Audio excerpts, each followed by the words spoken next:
by proving law enforcement uses AI in crime scene photos all the time and use it to conceal very important details. And by doing so, we are also going to attempt to prove Chris Cornell was murdered beyond a shadow of a doubt with a forensic crime scene recreation.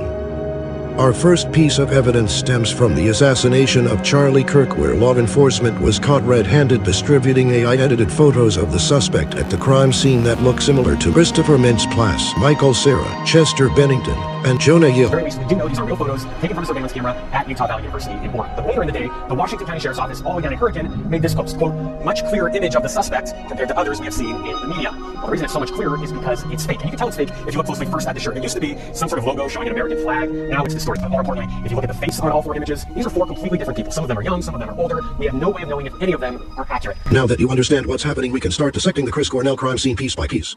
The first inconsistency is with his bodyguard, Kirsten Martin. He claims he had a key to open the door, but the latch was locked from the inside. He went to the desk and they said, no, we can't open the door. So he said his wife told him to kick in the door. He does so and is greeted with the bedroom door locked as well. Then for some reason he called the front desk and said send police, EMS, and get help before saying that Chris was actually in distress. How would he know to send EMS?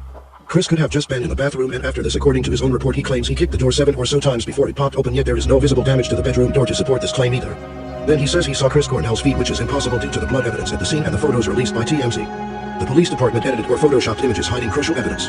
Our crime scene recreation suggests Chris may have been ready for a fight because you can clearly see when closely examining all the photos when standing in the foyer area looking at the bar. You can see what looks like a cattle taser hidden at the end of the counter by the wall, possibly photoshopped or AI as well. It also looks like more than one person raided the hotel minibar. The door is left cracked open with multiple bottles all around the scene.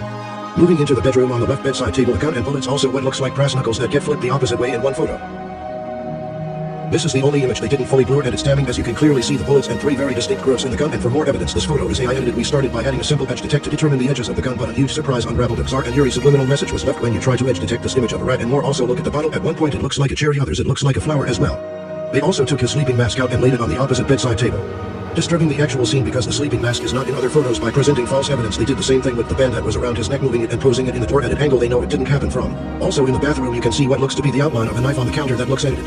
Now to the bodyguard's statement he saw his feet. This quickly gets debunked as the blood shows Chris Cornell's head was leaning on the floor at the baseboard inside the bathroom with blood reaching the ceiling, meaning he couldn't have saw his feet unless somebody else was in the room before him, and Chris could not have let himself down in a controlled manner like the blood suggests, and the door somebody would have had to have been pulling the cable from inside the bathroom because the door was never shut and the only blood on the door itself was on the outside of the door leading into the bedroom. And based on our crime scene recreation, it looks like Chris Cornell was forced into the tub, shot in the back of the head with a low caliber weapon that would not fully pierce the skull through and through. This was most likely a professional hit that went amateur really quick because Chris was not dead and crawled out leaning over the side. Dripping blood is found in the drip pattern on the side of the tub. He fell out and scribbled a handprint with the initials of his killer on the palm in the shape of a gun in the blood and crawled away, effectively hiding it in the scene. The killer must have came back in the bathroom and dragged Chris to the door where you can see the blood here. He hung him like this between the crack in the door, as you can see chips in the paint where his foot was pushing the door, then let his body down in controlled increments. We don't think the gun was ever meant to be left at the scene. It's only because Chris Cornell fought back and caused the killer to panic it was left.